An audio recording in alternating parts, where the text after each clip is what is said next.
వెళ్ళిపోండి, వీళ్ళు వస్తారు. చౌదరి గారు అబ్కాస్ అనేది ఒక వ్యవస్థని స్టార్ట్ చేశారండి గతంలో జగన్ రెడ్డి గారు. సో ఆ వ్యవస్థ ద్వారా గతంలో జగన్ రెడ్డి గారు ఎవరినైతే అపాయింట్ చేశారో వాళ్ళని తీయడానికి అవకాశం లేదండి.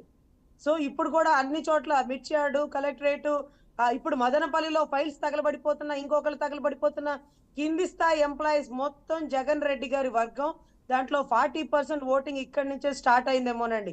పోనీ వీళ్ళని ఏమన్నా కొంచెం మార్చుదామా అంటే అవకాశాలు కూడా లేకపోయింది. అదొక చట్టం చేశాడు. అంతకుముందున్న ఎంప్లాయీస్ అందరినీ తీసేశాడు కరోనా టైంలో అవసరానికి వాడుకొని. కొత్తగా ఒక వర్గాన్ని వేశాడు. ఆ వర్గాన్ని మార్చడానికి వీలు లేకుండా ఒక చట్టాన్ని పెట్టాడు, అదే అబ్కాస్. అదేమన్నా కదల్చగలుగుతారా మీ గౌరవ ముఖ్యమంత్రి వర్యులు అంటూ అందరూ అడుగుతున్నారు. అది మీ దృష్టికి పెడుతున్నాను.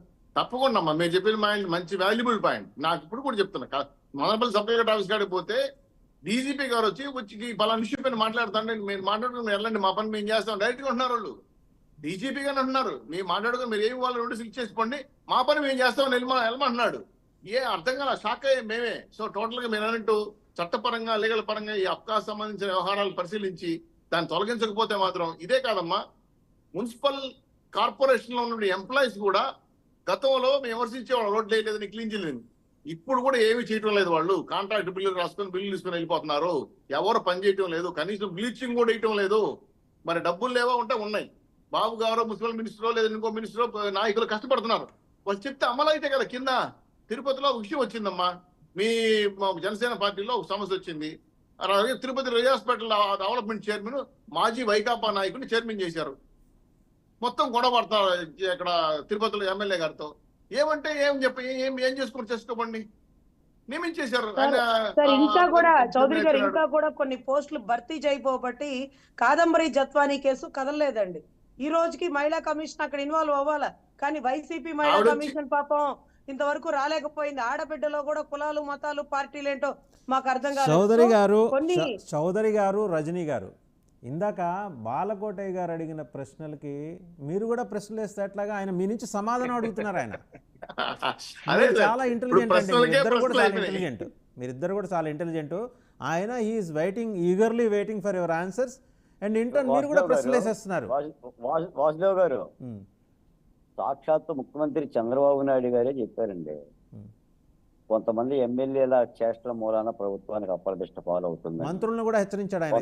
కొంతమంది అధికారుల మూలాన కొంతమంది అధికారులు ఇంకా పరిపాలనా విధానాన్ని మార్చుకోవడం లేదు అని. సార్ ఒక్క మాట బాలకోట గారు అడ్డుపడుతున్నారు. ఒక్క మాట ముగిసి ఒకే మాట, మా తిరుపతి ఇసుక కాంట్రాక్టు గతంలో ఉన్నటువంటి రాఘవ కన్స్ట్రక్షన్స్ వైఎస్ఆర్సీపీ నాయకులు ఇచ్చారు. కాళహస్తి కూడా నితిన్ రెడ్డి గారిని గతంలో వైఎస్ఆర్సీపీ కాంట్రాక్టర్ ఆయనకే ఇచ్చారు. ఇసుక మొత్తం పూర్తిగా తవ్వేస్తున్నారు. ఈనాడు జ్యోతి, ఈరోజు పేపర్లో చిత్తూరు జిల్లాలో ఇసుకలు మొత్తం మాయమైపోతుందని చెప్పి టాప్ హెడ్డింగ్ వేసినా కూడా ఎవరు మైండ్ సెట్ వాళ్ళకి సంబంధించిన ప్రశ్న కూడా ఇట్లేదు. దీన్ని ఎవరు అడగాల మాకు అర్థం కాక మేము చెప్తున్నా. Sir please continue sir. Vasu గారు, సాక్షాత్తు ముఖ్యమంత్రి గారే పరిపాలనలో ఉన్న లోపాలనే చెబుతూ సవరించుకోండి, మార్చుకోండి, సరిదిద్దుకోండి అని చెప్తున్నారు. నా దృష్టిలో ఒక ముఖ్యమంత్రి గారు కష్టపడితేనే వ్యవస్థ మారదండి, లేదా ఇద్దరు ముగ్గురు మంత్రులు లేదా ఉప ముఖ్యమంత్రి గారు కష్టపడితే అవ్వదండి. నిజంగా ఇప్పుడు మన వాళ్ళు అందరూ అన్నట్టుగా వ్యవస్థలు కాస్త ఈ భస్మీపట్నం అయ్యి అప్రదిష్ట పాలైపోయి పనిచేసేవాడు పని చేయటము, అవినీతి చేసేవాడు అవినీతి చేయటం అనేది జరుగుతున్న మాట యథార్థం. మరి దీనికి ఏదైనా పొంగొట్ట చికిత్స ఏదైనా చెయ్యాలి. నేను బయటికి వెళ్తుంటే నలుగురు నన్ను అడిగేది ఏంటంటే, బాలకోటయ్య గారు యథా రాజా తదా ప్రజ అంటున్నారు, నన్నే అంటున్నారు, తెలుగుదేశం వాళ్ళు అంటున్నారు, రైతులు అంటున్నారు, అమరావతిలో కూడా అంటున్నారు. కొంతమంది అయితేనే కొంతమంది ఏమంటున్నారంటే, వాసు గారు ఇంతేనా అంటున్నారు. అంటే ఇంకేం ఉండదా అని. కాబట్టి బాధాకరమైన అంశాలు ఉన్నమాట యథార్థం. పైపెచ్చిందంటే సార్, నేను మాట చెప్తాను సార్, నిజంగా ఆ బోట్లు దెబ్బ ప్రకాశం దిమ్మగని కింద కూలిపోతే సార్ ఏంటి సార్, నిర్లక్ష్యం కావచ్చు, కుట్ర కావచ్చు.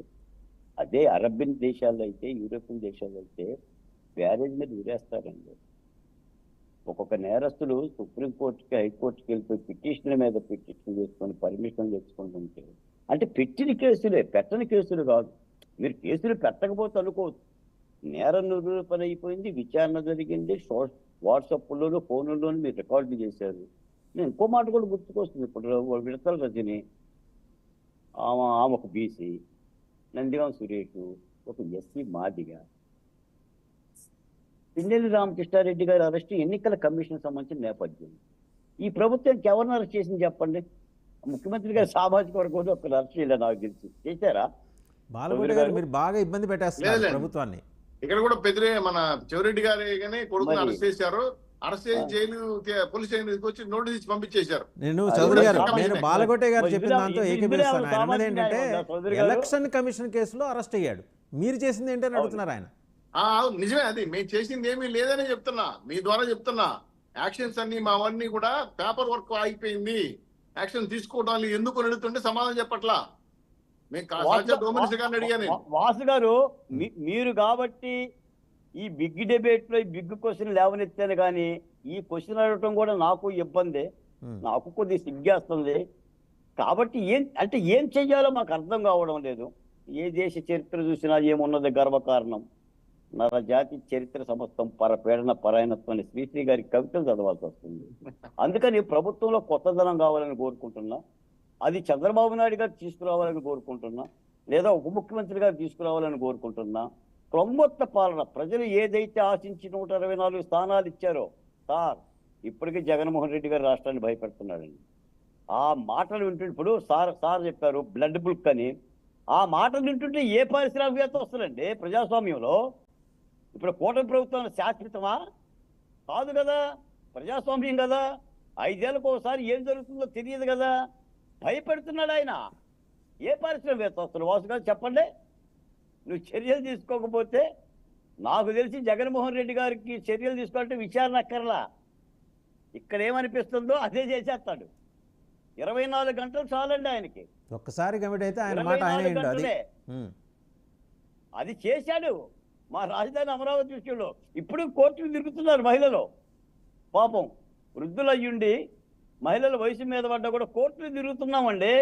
మా కేసులు ఎత్తేయలేదు వాసు గారు, చెప్పుకుంటే సిగ్గుచేటు. అమరావతి మహిళల మీద పెట్టిన కేసులు ఎత్తేయరా?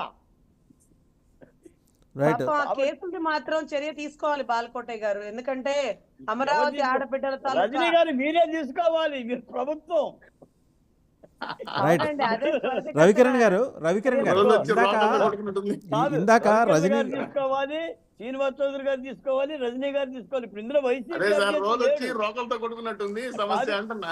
ఈ డిబేట్ లో రవికిరణ్ వైసీపీ గారు, అభ్యర్థి లేడు కాబట్టి రజనీ గారు మాట్లాడుతున్నాం. ఇందాక మీకు ఒక ప్రశ్న వేశారు, సిబిఐ విషయంలో బీజేపీ వాళ్ళే మాట్లాడాలని.